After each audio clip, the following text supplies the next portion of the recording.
என்ன தைரியம் இருந்தா என் டிக்கெட்டை கிழிச்சிருப்பேன். ஒரே ஒரு ஏர்லைனுக்கு எம்டியா இருந்துக்கிட்டு ரொம்ப பெரிய ஆள் நினைப்போ.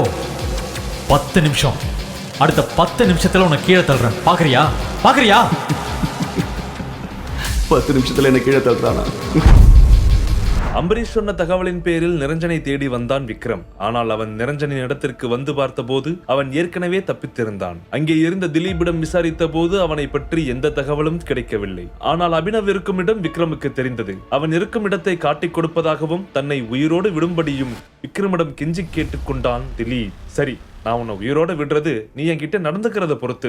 என்ன அபினவ் இருக்கிற இடத்துக்கு கூட்டிட்டு போ, அதுக்கப்புறம் நான் உன்னை பத்தி யோசிக்கிறேன் என்று சொன்னான் விக்ரம். அதை கேட்டதும் திலீப் கொஞ்சம் அதிர்ச்சியிலேயே உறைந்து நின்றிருந்தான். கவலைப்படாத, நான் ஒன்னும் பண்ண மாட்டேன், என்ன அவன் கிட்ட கூட்டிட்டு போ என்று விக்ரம் சொன்னான். Thank you Vikram sir. அபினவ் நிரஞ்சனால தான் இங்க அடைச்சு வச்சிருக்காங்க. ஆனா அவர் உயிருக்கு எந்த ஆபத்தும் இல்ல. ஆனா நிரஞ்சனால கொடூரமா சித்திரவதை அனுபவிச்சிருக்காரு என்று சொன்ன திலீப் அங்கே யாருக்கும் தெரியாத ஒரு ரகசிய இடத்திற்கு விக்ரமை அழைத்து சென்றான். அந்த இடத்திற்கு சென்றதும் முன்னால் ஒரு கதவு இருந்தது. திலீப் அந்த கதவின் சாவியை தேடிக்கொண்டிருக்க அதுவரைக்கும் பொறுத்து கொள்ள முடியாத விக்ரம் அந்த கதவை ஒரு உதையால் உடைத்தான். உள்ளே நுழைந்தவுடன் ஒரு வித்தியாசமான ரத்தம் கலந்த வாசனை வீசியது. எதிர்புறத்தில் ஒரு வயதான ஆள் இரும்பு சங்கிலியால் கொடூரமாக சித்திரவதை செய்யப்பட்டு தொங்கவிடப்பட்டிருந்தார். அவரது உடலில் பயங்கரமான காயங்கள் இருந்தது. அவர் உடல் முழுக்க சாட்டையால் அடித்த தழும்புகளே அதிகம் இருந்தது. அந்த காட்சியை பார்க்கும் போது எல்லோருக்குமே கொஞ்சம் பயங்கர அதிர்ச்சியாக இருந்தது. கொஞ்ச தூரம் தள்ளி அதே நிலையில் அபினவை பார்த்ததும் விக்ரமின் கோபம் இரட்டிப்பாக மாறியது. நிரஞ்சன் எங்கே இருந்தாலும் தேடி கண்டுபிடித்து கொடூரமாக கொள்ள வேண்டும் என்ற லெவலுக்கு அவனுக்கு கோபம் வந்தது. உடனே அவன் அம்பரீஷை பார்த்து உடனே அவனை ரிலீஸ் பண்ணி உயிருக்கான செக் பண்ணுங்க என்று சொல்லிவிட்டு திரும்பி லம்போவை பார்த்து, லம்போ, நீ ஹெலிகாப்டரை ரெடியா வைக்க சொல்லு என்று சொன்னான் விக்ரம். அம்பரீஷ் வேகமாக சென்று அபினவின் சங்கிலியை எல்லாம் நீக்கிவிட்டு அவனை சோதித்து பார்த்தான். மிஸ்டர் விக்ரம், இவர் கொடூரமா சித்திரவதை செய்யப்பட்டாலும்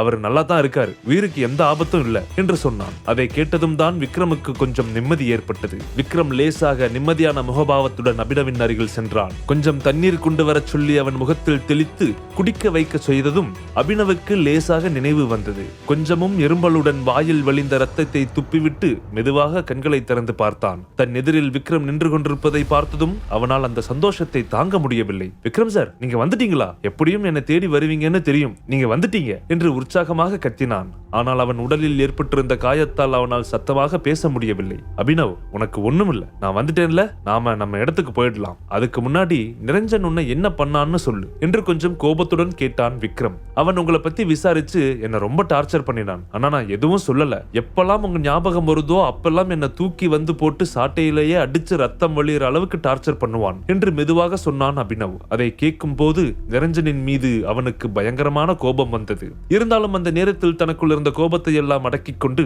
இனிமேல் உனக்கு எதுவும் இல்லை, நான் உடனே உன்னை ஃபர்ஸ்ட் எய்ட் பண்ணி மும்பைக்கு அனுப்புறேன். நீ அங்க போய் ட்ரீட்மெண்ட் எடுத்துக்கிட்டு நல்லா ரெஸ்ட் எடு. அங்க இருக்கும்போது உன்னை யாராலும் எதுவும் பண்ண முடியாது. நான் உடனே எல்லாத்துக்கும் அரேஞ்ச் பண்றேன் என்று சொன்னான் விக்ரம். உடனே அபினவ் லேசாக சிரித்தபடி சரி என்பது போல தலையை ஆட்டினான். அப்போது அருகில் நின்றிருந்த திலீபனை பார்த்து, இவன் உன்னை ஏதாச்சும் டார்ச்சர் பண்ணானா என்று விக்ரம் திலீபை கைகாட்டி அபினவிடம் கேட்டான். அதை கேட்டதும் திலீபனின் முகமெல்லாம் வியர்த்தது. அபினவ் மெதுவாக அவனை பார்த்து விட்டு, அங்க போனதும் வர்றவன் போறவன் எல்லாம் அடிச்சுக்கிட்டு தான் போனான். இதுல இவன் முகத்தை மட்டும் எப்படி ஞாபகம் வச்சுக்கிறது? ஆனா இவன் இதுக்கு முன்னாடி பார்க்காத ஃபீல் தான் வருது என்று மெதுவாக சொன்னான் அபினவ். அதை கேட்டதும் தான் திலீப் கொஞ்சம் நிம்மதி பெருமூச்சு விட்டான். விக்ரம் திலீபை திரும்பி ஒரு முறை பார்த்துவிட்டு அதற்கு மேல் எதுவும் பேசவில்லை. அதன் பிறகு விக்ரம் தனது ஆட்களை அழைத்து வந்து அபினவை தூக்கி கொண்டு ஹெலிகாப்டருக்கு சென்றான். இந்த இடத்தில் இருக்கும் நிரஞ்சனின் ஆட்கள் எல்லோருக்கும் எதுவும் தெரியவில்லை. அவர்களை வெறும் ரோபோக்களை போலத்தான் நிரஞ்சன் நடத்தி வந்திருக்கிறான். இதனால் அவர்களை தொந்தரவு செய்வதில் எந்த பிரயோஜனமும் இல்லை என்று நினைத்தான் விக்ரம்.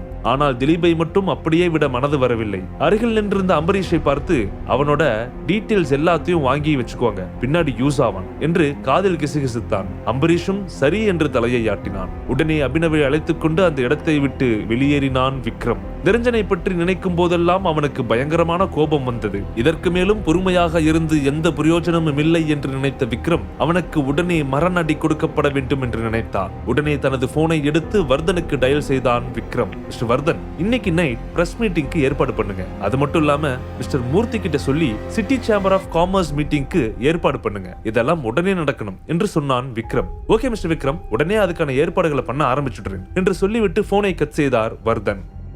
நண்பகல் நேரத்தில் அரேபிய பெருங்கடலின் நடுவே இருந்த ஒரு தனித்தீவில் ஒரு தனியார் ஹெலிகாப்டர் வந்து தரையிறங்கியது. அந்த தீவின் நடுவே ஒரு பயங்கரமான காடு இருந்தது. அந்த காட்டில் ஆடம்பரமான தனியார் வில்லாக்கள், பொழுதுபோக்கு விடுதிகள் என ஏகப்பட்ட கட்டிடங்கள் இருந்தது. ஒவ்வொரு வில்லாவிலும் நுழைவாயிலும் துப்பாக்கியுடன் ஒரு செக்யூரிட்டி கார்டு இருந்தார். அவர்கள் பார்ப்பதற்கே மிகவும் கொடூரமாக தோற்றமுடையவர்களாக இருந்தார்கள். அவர்கள் அனைவருமே தென்கிழக்கு ஆசியாவைச் சேர்ந்தவர்களாக இருந்தார்கள். அந்த காட்டின் நடுவே நிரஞ்சனின் பயிற்சி மையம் இருந்தது.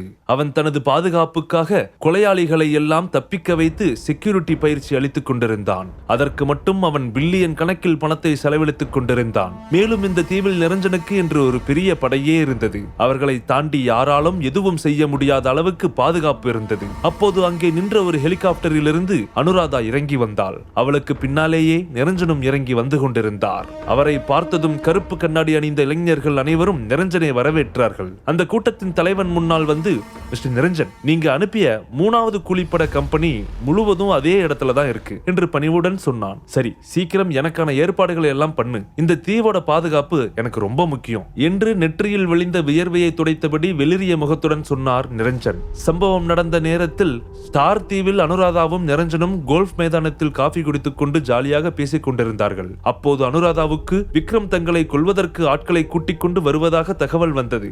உடனே நிரஞ்சனும் அனுராதாவும் அவசரமாக அந்த இடத்திலிருந்து தப்பித்து வந்தார்கள். விறுவிறுப்பான அடுத்தடுத்த எபிசோட்கள் இனி ஒவ்வொரு 2 நாட்களுக்கு ஒரு முறை. அடுத்த ட்விஸ்ட் என்னன்னு இப்பவே தெரிஞ்சுக்கணுமா? அப்போ லேட் பண்ணாம பாக்கெட் FM ஆப்பை டவுன்லோட் பண்ணி முழு கதையும் கேட்டு ரசிங்க.